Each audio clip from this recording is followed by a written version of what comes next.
ആവർത്തന പുസ്തകം അധ്യായം 3. അനന്തരം നാം തിരിഞ്ഞ് ബാശാനിലേക്കുള്ള വഴിയായി പോയി. അപ്പോൾ ബാശാൻ രാജാവായ ഓഗും അവന്റെ സർവ്വജനവും നമ്മുടെ നേരെ പുറപ്പെട്ടു. എദ്രയിൽ വെച്ച് പടയിട്ടു. എന്നാൽ യഹോവ എന്നോട്, അവനെ ഭയപ്പെടരുത്, ഞാൻ അവനെയും അവന്റെ സർവ്വജനത്തെയും ദേശത്തെയും നിന്റെ കയ്യിൽ ഏൽപ്പിച്ചിരിക്കുന്നു. ഹെശ്ബോനിൽ പാർത്തിരുന്ന അമോര രാജാവായ സീഹോനോട് ചെയ്തതുപോലെ നീ അവനോടും ചെയ്യും എന്ന് കൽപ്പിച്ചു.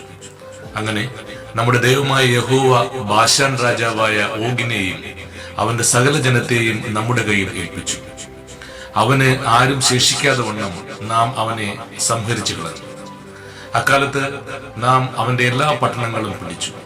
നാം അവരുടെ പക്കൽ നിന്ന് പിടിക്കാത്ത ഒരു പട്ടണവും ഉണ്ടായിരുന്നില്ല. ബാശാനിലെ ഓഗിന്റെ രാജ്യമായ 60 പട്ടണങ്ങളുള്ള അർഗോബ് ദേശമൊക്കെയും നാട്ടിൻപുറങ്ങളിലെ അനവധി ഊരുകളും പിടിച്ചു. ആ പട്ടണങ്ങളെല്ലാം ഉയർന്ന മതിലുകളും വാതിലുകളും ഓടാമ്പലുകളും കൊണ്ട് ഉറപ്പിച്ചിരുന്നു. ഹെശ്ബോൻ രാജാവായ സീഹോനോടും ചെയ്തതുപോലെ നാം അവയെ നിർമൂലമാക്കി.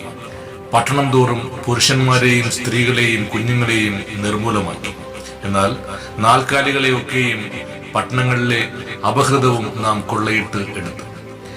ഇങ്ങനെ അക്കാലത്ത് അമോര്യരുടെ 2 രാജാക്കന്മാരുടെയും കയ്യിൽ നിന്ന് യോർനാക്കരെ, അർണോൻ താഴ്വര തുടങ്ങി ഹെർമോൻ പർവ്വതം വരെയുള്ള ദേശവും, സിദോന്യർ ഹെർമോന് സിറിയോൻ എന്നും അമോര്യരോ അതിന് സെനീർ എന്നും പേര് പറയുന്നു. സമഭൂമിയിലെ എല്ലാ പട്ടണങ്ങളും ഗിലെയാദ് മുഴുവനും ബാശാനിലെ ഓഗിന്റെ രാജ്യത്തുൾപ്പെട്ട സൽക്ക, എദ്രയി എന്നീ പട്ടണങ്ങൾ വരെയുള്ള ബാശാൻ മുഴുവനും നാം പിടിച്ചു. ബാശാൻ രാജാവായ ഓഗ് മാത്രമേ മല്ലന്മാരിൽ ശേഷിച്ചിരുന്നുള്ളൂ. ഇരുമ്പ് കൊണ്ടുള്ള അവന്റെ മഞ്ചം അമോന്യ നഗരമായ റബ്ബയിൽ ഉണ്ടല്ലോ. അതിന് പുരുഷന്റെ കൈക്ക് 9 മുഴം നീളവും 4 മുഴം വീതിയും ഉണ്ട്. ഈ ദേശം നാം അക്കാലത്ത് കൈവശമാക്കി. അർണോൻ താഴ്വര അരികെയുള്ള അറോവോർ മുതൽ ഗിലെയാദ് മലനാടിന്റെ പാതിയും അവിടെയുള്ള പട്ടണങ്ങളും ഞാൻ റൂബേന്യർക്കും ഗാദ്യർക്കും കൊടുത്തു. ശേഷം ഗിലെയാദും ഓഗിന്റെ രാജ്യമായ ബാശാൻ മുഴുവനും അർഗോബ് ദേശം മുഴുവനും ഞാൻ മനശ്ശയുടെ പാതി ഗോത്രത്തിന് കൊടുത്തു.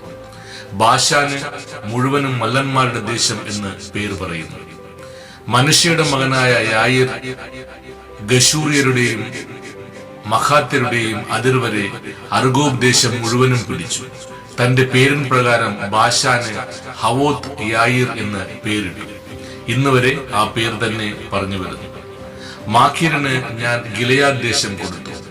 രൂബേന്യർക്കും ഗാദ്യർക്കും ഗിലെയാദ് മുതൽ അർണോൻ താഴ്വരയുടെ മധ്യപ്രദേശവും അതിരും അമോന്യരുടെ അതിരായ യബോക് തോടുവരെയും കിന്നരത്ത് തുടങ്ങി കിഴക്കോട്ട് പിസ്ഗയുടെ ചെരുവിന് താഴെ ഉപ്പുകടലായ അറാബയിലെ കടൽ വരെ അറാബയും യോർദാൻ പ്രദേശവും ഞാൻ കൊടുത്തു.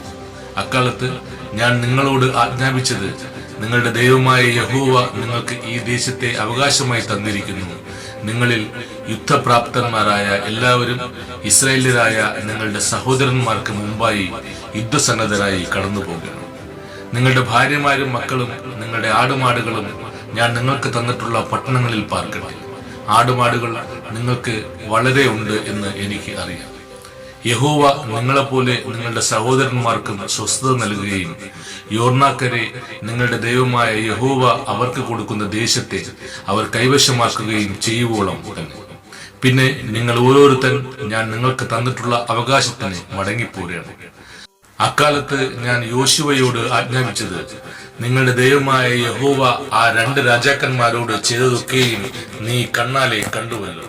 നീ കടന്നു ചെല്ലുന്ന സകല രാജ്യങ്ങളോടും യഹോവ അങ്ങനെ തന്നെ ചെയ്യും. നിങ്ങൾ അവരെ ഭയപ്പെടരുത്. നിങ്ങളുടെ ദൈവമായ യഹോവയല്ലോ നിങ്ങൾക്ക് വേണ്ടി യുദ്ധം ചെയ്യുന്നത്. അക്കാലത്ത് ഞാൻ യഹോവയോട് അപേക്ഷിച്ചു, കർത്താവായ യഹോവേ, നിന്റെ മഹത്വവും നിന്റെ ഭുജവീര്യവും അടിയനെ കാണിച്ചു തുടങ്ങിയല്ലോ. നിന്റെ ക്രിയകൾ പോലെയും നിന്റെ വീര്യപ്രവൃത്തികൾ പോലെയും ചെയ്യുവാൻ കഴിയുന്ന ദൈവം സ്വർഗത്തിലാകട്ടെ ഭൂമിയിലാകട്ടെ ആരുള്ളൂ. ഞാൻ കടന്നു ചെന്ന് യോർനാക്കരെയുള്ള നല്ല ദേശവും മനോഹരമായ പർവ്വതവും ലബനോനും ഒന്ന് കണ്ടുകൊള്ളട്ടെ എന്ന് പറഞ്ഞു. എന്നാൽ യഹോവ നിങ്ങളുടെ നിമിത്തം എന്നോട് കോപിച്ചിരുന്നു, എന്റെ അപേക്ഷ കേട്ടതുമില്ല. യഹോവ എന്നോട് മതി, ഈ കാര്യത്തെക്കുറിച്ച് ഇനി എന്നോട് സംസാരിക്കരുത്. പിസ്ഗയുടെ മുകളിൽ കയറി തലപൊക്കി പടിഞ്ഞാറോട്ടും വടക്കോട്ടും തെക്കോട്ടും കിഴക്കോട്ടും നോക്കിക്കാണുക. ഈ യോർദാൻ നീ കടക്കയില്ല. യോശുവയോട് കൽപ്പിച്ചു. അവനെ ധൈര്യപ്പെടുത്തി ഉറപ്പിക്ക. അവൻ നായകനായി ഈ ജനത്തെ അക്കരെ കടത്തും. നീ കാണുന്ന ദേശം അവൻ അവർക്ക് അവകാശമായി പങ്കിട്ടു കൊടുക്കും എന്ന് അരുളിച്ചെയ്തു. അങ്ങനെ നാം ബേത്ത് പെയോരിനെതിരെ താഴ്വരയിൽ പാർത്തു. ആമേൻ.